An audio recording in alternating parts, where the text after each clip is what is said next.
We bring you Creeps by Night.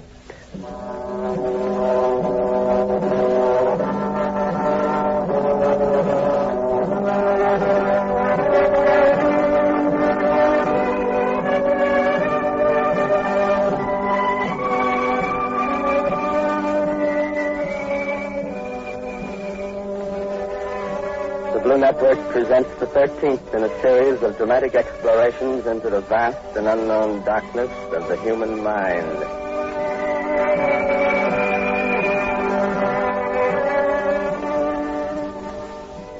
Tonight, in the absence of Boris Karloff, who has been your host on this program of mystery, we take the opportunity to introduce the man who henceforth will serve as your guide and companion along the dark and often terrifying pathway of the unexplored. He will come to you only as a voice, since for reasons best known to himself he prefers to remain anonymous. He stands before me now, ready to lead you into the dim and distant world beyond the realm of human understanding. Creeps by Night presents its master of mystery, Dr. X.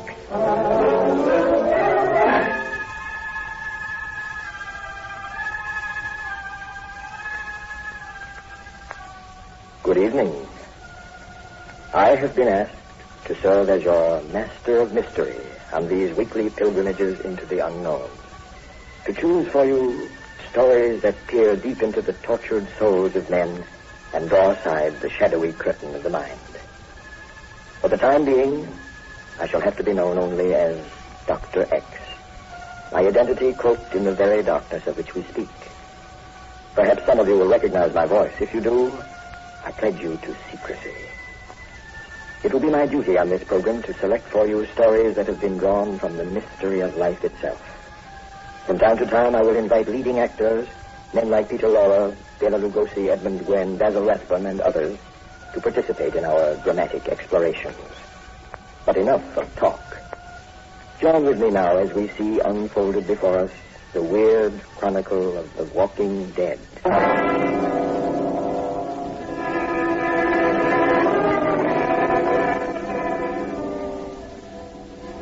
Let me take you to the Black Island of Haiti, deep in the Caribbean, to a coffee plantation some 40 miles from the city of Port-au-Prince. It is long after dark, and the night is hot and sultry, deadly quiet, save for the rhythmic beating of native drums off in the distance. At long intervals, a human voice cries out, rising above the drums like the dismal wailing of a lost soul. On the porch of a cottage adjoining the plantation office, a man stares out into the darkness, obviously waiting for something. Suddenly a car swings into the open gate, its headlights blazing. It pulls up before the cottage, and a gray-haired man carrying a black bag steps out. He mounts the steps, and the man waiting on the porch greets him. Dr. Nelson? Yes. I'm Walter Craig, manager of the plantation. Glad to know you, Mr. Craig. Sorry about being so late, but your call to the public health office somehow got lost in the shuffle. We've been under terrific pressure these last few days. It doesn't... Doctor. Too late, eh? One of your foremen, wasn't it? Yes. He's still alive, but I don't think there's much you can do for him. Well, I'll try. Where is he? Across the road in that hut. But before you see him, I think I'd better tell you something about this. Go ahead. The man's name is Leroux. He's a Frenchman. He was released from the penal colony last April on probation. He came to me for a job, and I took him on because I needed help badly. I see. I put him in charge of a crew of native pickers, and he seemed to work out fine. He drove them hard, but he brought the crop in, and that's what counts. 10 days ago, one of his crew was found dead in the fields. Someone had hit the poor beggar over the head with a bailing hook and split his skull. I questioned a couple of them, but, well, you know how they are, tight-lipped. All I could learn was that Leroux had an argument with the man just before the body was found. Leroux, of course, denied killing him. But that night, the rod of drums started to beat. They've been beating every night since. Why? The natives are certain Leroux murdered that beggar. They've been trying to put the hex on him. Hear that? It's the death wail. They know he's dying. They know it because they're killing him. Oh, now, hold on, Craig. It's all right to talk about native customs and black magic, but you can't kill people by beating drums and wailing. Doctor, how long have you been in Haiti? 6 months. But what difference does that make? I've been on the island for 15 years, and I've learned one thing. There's a great deal that goes on down here that we know nothing about, that we can't explain. Oh, now... You can call it voodoo or black magic or anything you wish, but it's there. Let me tell you what happened. Go ahead. The more they beat those drums at night, the more LaRue drove the devils during the day. I warned him to lay off, but he laughed. The night before last, I caught 2 of them sprinkling graveyard dirt around his hut. What's graveyard dirt? They believe that dirt dug from around a corpse can maim and kill. Oh, that's rubbish. Maybe it is. But remember this. These natives are experts on poisons. They use dogwood root and bamboo dust, both deadly and with no known antidote. They use dried and powdered lizard, and some stuff they get out of the gallbladders of alligators. Maybe there is something in graveyard dirt. I don't know. I doubt it very much. Well, at any rate, after I caught those 2, I told LaRue he'd better get off the island if he knew what was good for him. He said he'd think it over, but they didn't give him a chance. This morning he couldn't get out of bed. His legs were paralyzed. I watched him all day, and the paralysis kept creeping up his body. He can scarcely breathe now, and he can't talk. All he does is mumble. That's strange. Let's get a look at him. I'd better tell Miss Carlyle you're here. She'll probably want to come along. Incidentally, she doesn't know anything about this except that LaRue is sick. Who's Miss Carlyle? Her father owns this plantation. He died back in the States last month. She came down a week ago to look things over. She's inside the cottage. I'd rather not have a woman present when I examine him, Craig, if it can be helped. Well, all right. Follow me. Wait a minute. What's the matter? The drums. They've stopped. Oh, that's fine. They were beginning to get on my nerves. Come on. No, wait. Do you hear anything? Low voices and the shuffling of feet? No. I do. I'd better get a flashlight. Good Lord. What's that? I thought something was wrong.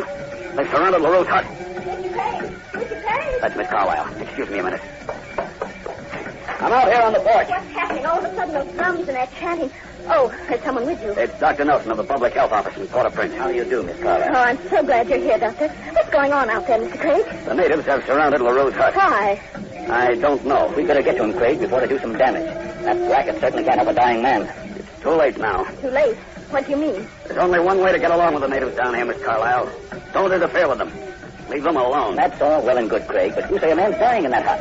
I may be able to do something for him. Of course, it's ridiculous. Order them back to their cabins, Mr. Craig. They won't take orders now. They're wild with religious fervor. That chanting you hear goes back 1,000 years to when there were savages in the jungle. Do you mean to say that you're going to stand Just by? a minute, Miss Carlyle. I'll send the houseboy over to see what's going on. See inside? Yes. Tobo! What's more? I don't quite understand why you can't order them away, Mr. Craig. You'll understand if you're down here for any length of time. Here comes the houseboy. You call, mister? Yes, Tobo. Go over to LaRue's hut and see what's happening. No, mister, no can go. Him make Bokor chant. La Rue le mort. Bokor make l'amour. What's he saying? He says LaRue's dead. That's the Bokor chant we're hearing. They're going to take his body away. They're going to turn him into a zombie. Oui, mister.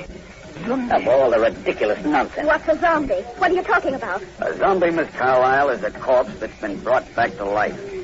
Down here, they call them a walking dead. Do you mean to stand there and tell me that you believe that? I don't believe or disbelieve, Miss Carlyle. All I know is that for centuries, the natives of Haiti have conducted weird rites. Tobo here will tell you.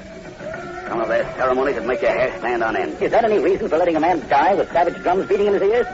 He's already dead. How do we know? They never used the Bokor chant except over a corpse. Now, look, Mr. Craig, I own this plantation, and you're employed by me. And I insist that you order those natives away from their hut. Don't lose your temper, Miss Carlyle. I'm not losing my temper, Listen but to me a moment. I've had 15 years of Haiti. 15 years of learning how to get along with native help. You're not in the United States now. This isn't Georgia, Alabama. It's the West Indies. You're a foreigner in a strange land. A land where the roots of voodoo and black magic grow deep and strong. We know all that, Craig, but the fact still Just remains... a minute, Doctor. I've seen men disappear on this island. Vanish off the face of the earth. They were men who laughed at native superstition just the way you're laughing at it. Don't be stupid, Mr. Craig. Nobody's laughing. We're trying to save a man's life. Why did you call Dr. Nelson from Port-au-Prince if you didn't intend him to examine LaRue? Yes, 40 miles is a long way to come to listen to native drums. Neither of you can understand what I'm driving at, can you? All I know is that a human being is lying in that hut, deathly sick. When I saw him this afternoon, he was in pitiful condition. Nobody's denying that, Miss Carlyle. Now you say he's dead, just because you hear some chanting and some drum beating, and you refuse to order those natives away so the doctor can examine It them. isn't that I refuse. It's simply Never that... mind. If you won't order them away, I will. Miss Carlyle, come back. Miss Carlyle. Craig, don't let her go over there alone. Quick, Doctor, after her.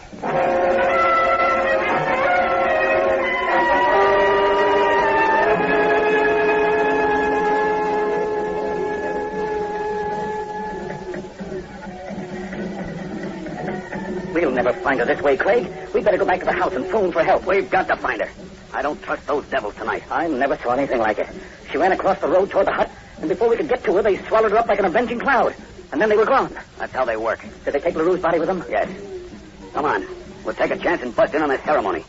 I may be able to keep them in check. Are you sure it's safe? I'm not sure about anything. Keep that flashlight off. I don't want them to know we're coming. Let's go. You know, it's always been a mystery to me why the authorities haven't stepped in to control these natives. They've tried, but it doesn't work. This stuff is a religion with them. That's no excuse for killing and kidnapping. They only kill when someone has done them harm. LaRue had it coming to him. What about Miss Carlyle? He tried to interfere in one of their sacred ceremonies. Hold up a minute. Huh? I can see the light of their torches. Where? Over behind their shack. See them flickering? Oh, yes, I see them now. Listen to the devils. It's enough to make your blood run cold. That poor girl, if she's alive, must be out of her mind. Let's get a little closer. And keep your eyes open. They move like ghosts in the darkness. You can't hear them until they're on top of you. I certainly never expected to be stalking natives when I joined the public health service, I'll tell you that. Let's go. We'll sneak up behind the shacks and see what they're doing. All right. Incidentally, Craig, how many of them do you think there are? About 200. Good Lord. Under ordinary circumstances, they're quiet and peaceful. Oh, I should have known better than to keep LaRue on the plantation. All this is his doing. Well, it's too late now to blame anyone. Over this way, Doctor. Crouch down. There. You can see him now. Hold up. They're all kneeling in a circle, except the one in the middle. Who's he? The Bokor, I guess. The head man.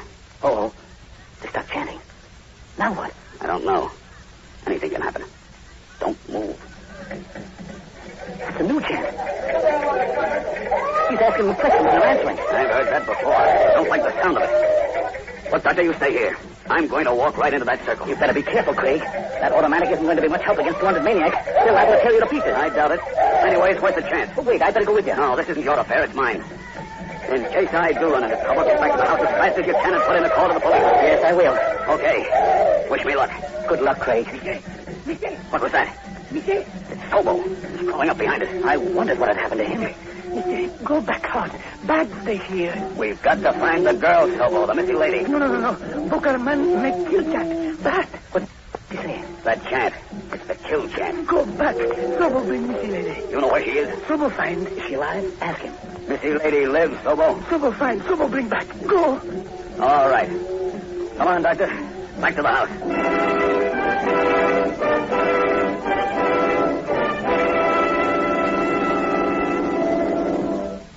I tell you, Craig, I don't trust your houseboy. It's been almost an hour since he sent us back here. The drum stopped beating long ago. He's always been trustworthy. He's been with me 15 years. Let's see if that phone works now. Maybe we can get through to Port-au-Prince. Well, what good will it do? They can't get here in less than an hour. And anyway, the whole police department couldn't tackle 200 of them. Hello? Hello? There's something wrong with the line.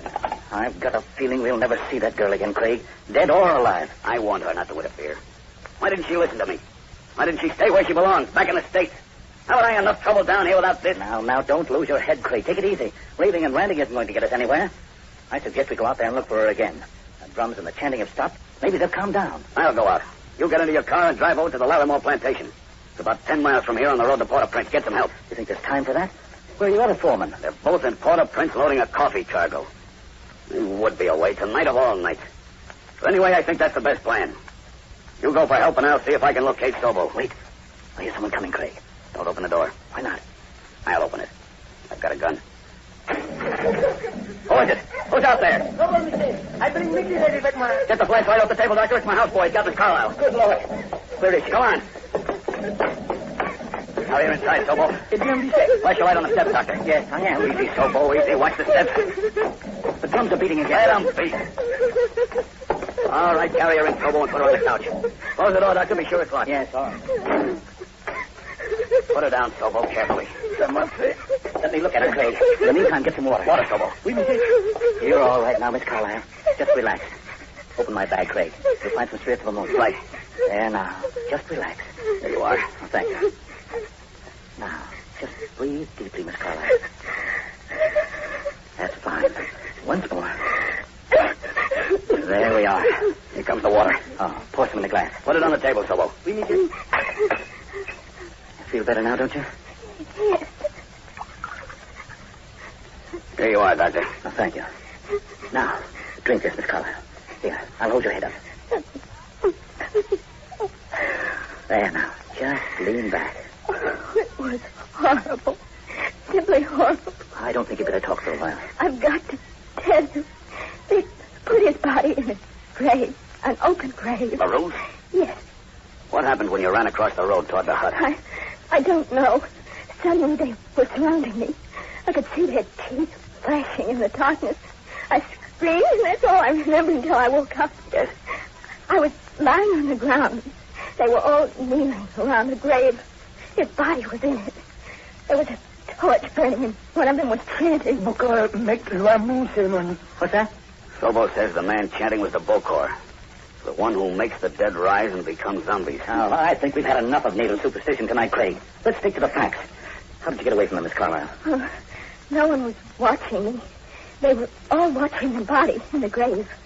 I crawled off in the darkness, and Sobo found me, brought me back here. Yes, well, it's all over now. You had us worried for a while. I think you'd better try to get some sleep. I can't sleep. All I keep seeing is that poor man's body. Don't think about it. But isn't there anything we can do? Isn't there some way of giving him a decent burial?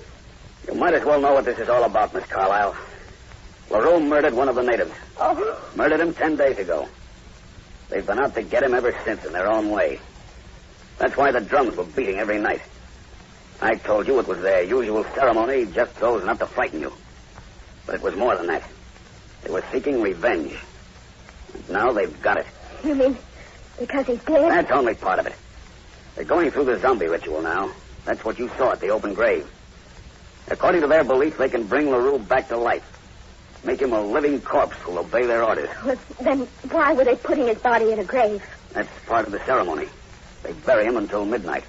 Then the corpse rises as a zombie. That's right, isn't it, Sobo? Oui, monsieur. Why, it's the most ghastly thing I ever heard of. And the most ridiculous. I wouldn't be too sure about that, Dr. Nelson. How long does the person remain a zombie? As long as they want him to. The Bokor, the head man, controls that. They can stop it at will. How? You're asking me questions I can't answer, Doctor. Questions I wouldn't even attempt to answer. But this much I know. There are zombies on this island right now. How they came into being, I don't know. But they're here. I don't believe it. I hope I never have to prove it to you, Doctor. Do these zombies talk and act like human beings? No. It's a horrible thing to say, but they look dead. Their eyes are hollow and their skin has no color. They walk like people in a dream, heavy-footed and leaden. When they try to speak, all that comes out is weird mouthings. It isn't very pleasant, I can assure you. And that's what they're going to do with LaRue. I suppose so. Why? Revenge. As I told you, he not only killed one of them, but he drove them unmercifully. Once he's a zombie, they'll drive him, make him sweat. He'll become their slave. Do anything they order. You know that's nonsense, Craig. I'm not so sure, Doctor. Have you ever seen a zombie, a living corpse? Only once. And I never want to see another. You mean there are actually people who've been raised from the dead? Of course not.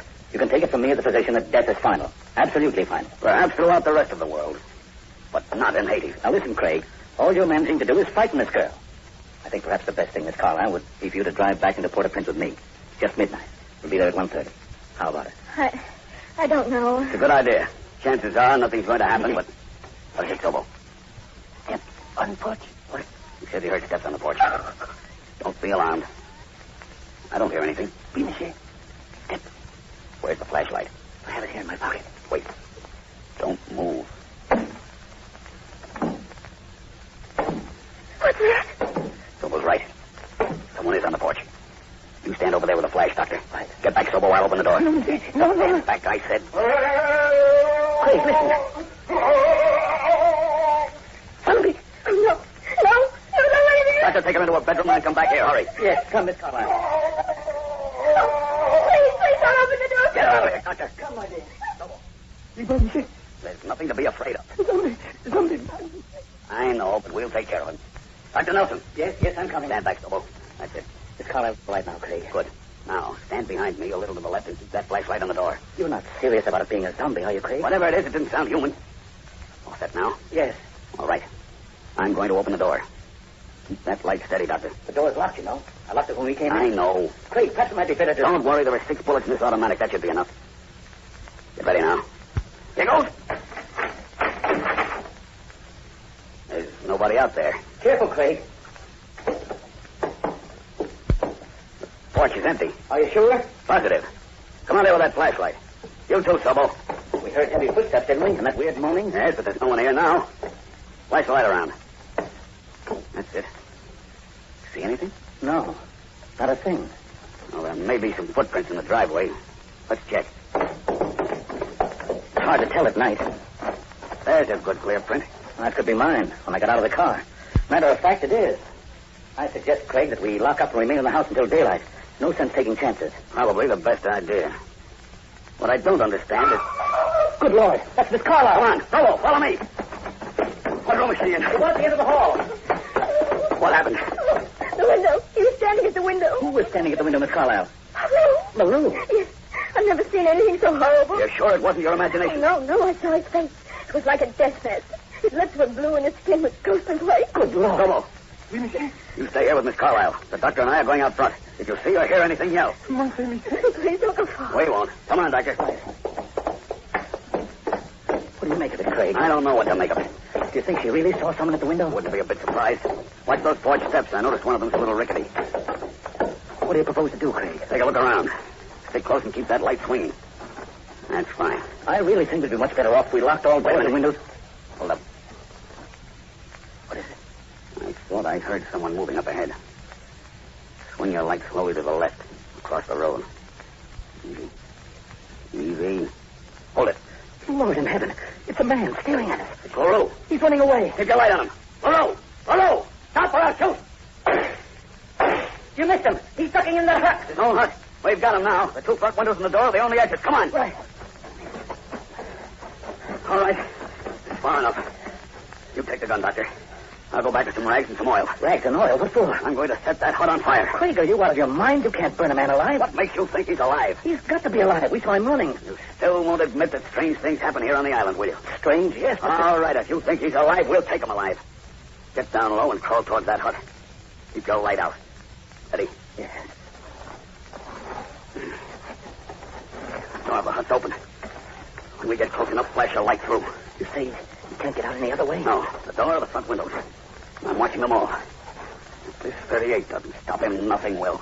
Is this far enough? I think so. I'm ready if you are. Go ahead. Flash the light through the open door. The hut's empty. No, it isn't. He's stretched out on a bed. See him? Oh, yes. What's he doing that for? I don't know. Keep the light on him. Come on. This may be a trap, Craig. Be careful. I'm watching him. Hold the light steady. Steady as I can. Are we going into the hut? Yes. Come right behind me.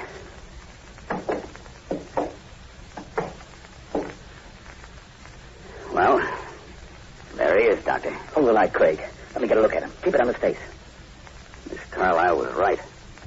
His lips are blue and his skin is ghostly white. Are you sure this man is LaRue, your foreman? Yes. I can't believe it. What do you mean? Is this the man we saw running into the hut? Yes, of course. And you were right. Evidently, strange things do happen on this island. They do? Yes, Craig. This man has been dead for 3 hours.